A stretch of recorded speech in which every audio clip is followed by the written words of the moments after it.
Well, nothing too obvious so far, huh? Just a bunch of boulders.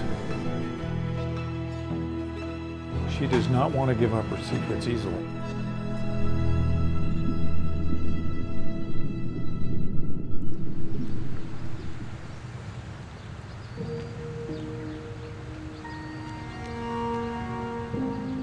As I went down the line, it really felt like a time machine.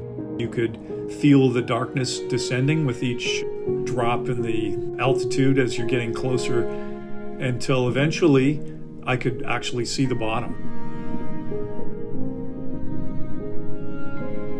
It was a very eerie, serene, and very meaningful moment as I realized where I was and what I was doing, and had the sense of my grandfather being somewhere in the vicinity, at least spiritually, if not physically.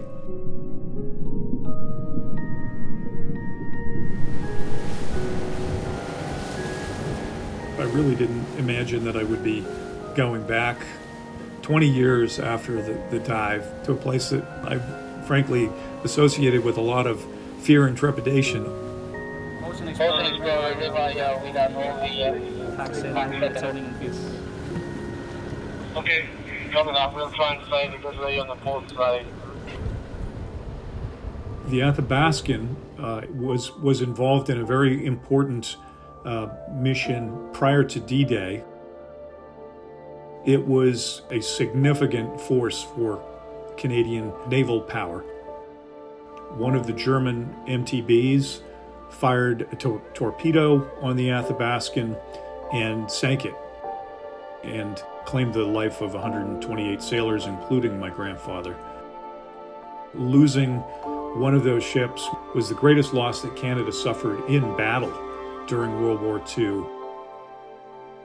I remember as a child hearing about it from my father, and he never really talked too much about the specifics of the ship going down, but of the loss of his father and what an impact that had made on him as a 13-year-old.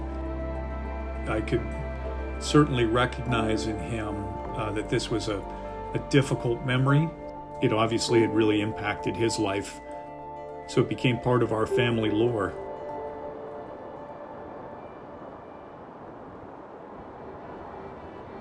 So returning to the site of the Athabaskan, 20 years after the dive, I was reflecting on how long it took me as a diver to go down to the wreck site and how quickly the ROV was able to descend.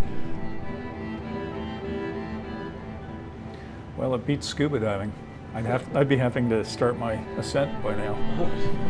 When I did the dive, it was like being dropped by parachute at night with a flashlight and given 15 minutes to explore the wreck. How's the current doing, Olaf? It's pretty strong. Yeah. Still over a knot? As is the case in most underwater environments, there's sometimes a lot of particulate in the water, and the way the lights were catching it with the ROV made it look like we were cruising through a blizzard. Looks like a snowstorm in Ottawa. Yeah. And then once we got there, Olaf, our ROV lead, maneuvered the ROV over every inch of that area, getting to the point where we were expecting to see some kind of debris. Well, nothing too obvious so far, huh? Even though we had discovered many things about the wreck site 20 years ago, there were some key pieces that were missing in our understanding. Primarily, we wanted to find evidence of the missing aft section, how it broke apart and how it's deteriorated over the years. And I thought, what a shame, to come all this way with these great tools if we don't find it. She does not want to give up her secrets easily. I met Jacques back in 2002 and worked together on the expedition to find the vessel. J'ai commencé les recherches en 1992, mais c'était en position douteuse. Et il n'était pas marqué sur les cartes. La Marine nationale avait cherché autour du point en position douteuse, n'avait rien trouvé. Mais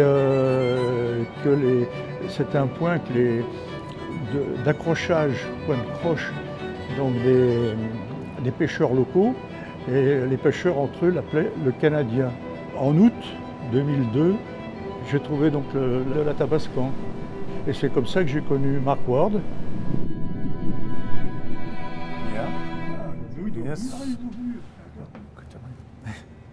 And then sure enough, we saw the first evidence of what we believe is the aft section of Athabaskan, a big chunk of metal about 10 feet long by maybe 3 feet wide, and then maybe a dozen casings fired from guns. Seeing that piece come into place after 20 years of wondering how the ship came apart and where the aft section was and how badly damaged it was really a revelation. And I remember looking over at Jacques many times in mission control and seeing his jaw just kind of dangling as he was watching this footage. Je découvre une chose là que j'ai découvert l'État, mais jamais j'ai vu si nettement. After finding evidence of the aft section, I found myself scrutinizing the monitors for signs of the main wreckage. Pretty soon, I could see the overturned hull that I remember diving on. And then as we continued to the bow, we could see both anchors lying in the bottom, which was really something to see that again. And then we came down the other side where we could see the two guns that we were familiar with. And then continuing on down towards the break in the ship, we could see what looked like the engine room. It had been quite blown apart. Feels like our first visit was through a peephole, and now we're getting the full view.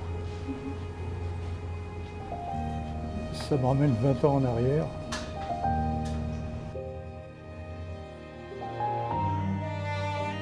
We are here to commemorate the loss of HMCS Athabaskan. So what we do normally, like ashore, we lay a wreath. Ici, ça va? Ouais. 3, 2, 1, saluez.